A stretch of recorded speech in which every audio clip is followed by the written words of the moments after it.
പലതരം വീഡിയോസും കണ്ടിന്, പലതരം ആൾക്കാരെയും കണ്ടിന്. ഇത് കണ്ടില്ലേ, തളങ്കര പടിഞ്ഞാറിലെ ഒരു കൂട്ടം ജനങ്ങൾ.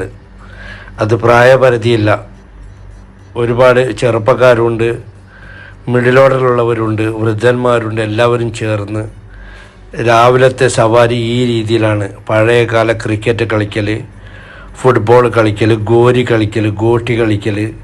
ക്രിക്കറ്റൊക്കെ സാധാരണ മട്ടിൽ ബാറ്റ് കൊണ്ട്, അത് കഴിഞ്ഞ് നേരെ പോയി സ്വിമ്മിങ് ചെയ്യൽ, ഒന്നിച്ചിരുന്ന് ഭക്ഷണം കഴിക്കൽ, പാട്ട് പാടൽ, ബ്രേക്ക്ഫാസ്റ്റ് എല്ലാവരും ചേർത്ത് 10-20 പേരുണ്ടാവും. ഇത് ഒരു ദിവസമല്ല, ആഴ്ചയിൽ കുറഞ്ഞത് 3-4 ദിവസം ഈ പരിപാടിയാണ്. അതിൽ കൂടെ നമുക്ക് മനസ്സിലാക്കേണ്ടത് എന്തെന്ന് വെച്ചാൽ ഐക്യം ദൃഢപ്പെടുന്നു.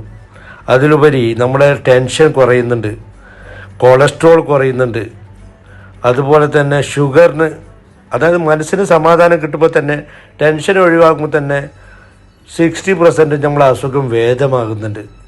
അതിലൂടെ ചങ്ങാത്തം വർദ്ധിക്കുന്നുണ്ട്, സ്നേഹബന്ധത്തിന് ഉറവിടം ഊർജപ്പെടുത്തുന്നുണ്ട്.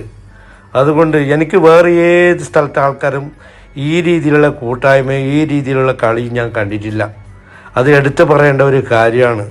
കാരണം ഒരുപാട് സോഷ്യൽ മീഡിയയിൽ വൈറലായ വീഡിയോ ആണിത്. രാവിലെ സ്വബഹ് നിസ്കാരം കഴിഞ്ഞിട്ട് ഇന്ന് ലക്ഷ്യമില്ലാതെ എവിടെയെങ്കിലും പോകും, ഏതെങ്കിലും ഒരു ഹോട്ടലിൽ ഒന്നിച്ചിരുന്ന് ഭക്ഷണം കഴിക്കും. അതും അല്ലെങ്കിൽ എല്ലാ വീട്ടിൽ നിന്നും ഓരോ പലഹാരങ്ങൾ ഉണ്ടാക്കി കൊണ്ടുവന്നിട്ട് ഒന്നിച്ചിരുന്ന് കഴിഞ്ഞ് പാട്ടൊക്കെ പാടിയിട്ട് അവർ വൈൻഡപ്പ് ചെയ്യും. നല്ല കണ്ടില്ലേ, കമ്പവലി, അത് ഇത്, എന്തോ ഒരു രസം. യങ്ങാവുകയാണ്. വയസ്സ് ഇതിനൊരു പ്രശ്നമേ അല്ല എന്നുള്ളതാണ് ഇതിൻ്റെ അടിസ്ഥാനം. അതുകൊണ്ട് മറ്റുള്ളവരും ഇത് മാതൃകയാക്കുക. അതൊരു നല്ല കാര്യമല്ലേ? കാരണം പരസ്പരം വിദ്വേഷമൊന്നുമില്ലാണ്ട് സ്നേഹത്തിൽ കഴിഞ്ഞുകൂടൽ, അത് തന്നെയാണ് ഏറ്റവും നല്ലൊരു കാര്യം. കണ്ടില്ലേ, പാട്ട് പാടുന്നത്, ഭക്ഷണം കഴിക്കുന്നത്. വാവ്, അല്ലറ ചില്ലറ വ്യായാമവും കൂടെയാകും. ആർക്ക് വേണമെങ്കിലും ജോയിൻ ആവാം, അങ്ങനെ പ്രത്യേകിച്ച് നാട്ടുകാരനാണൊന്നുമില്ല. അതുകൊണ്ട് ഇത് നല്ല ഒരു കാര്യമാണ്. Best of luck. ഇനിയും ഇങ്ങനെ തന്നെ തുടർന്ന് പോവട്ടെ. Have a nice day. Good by.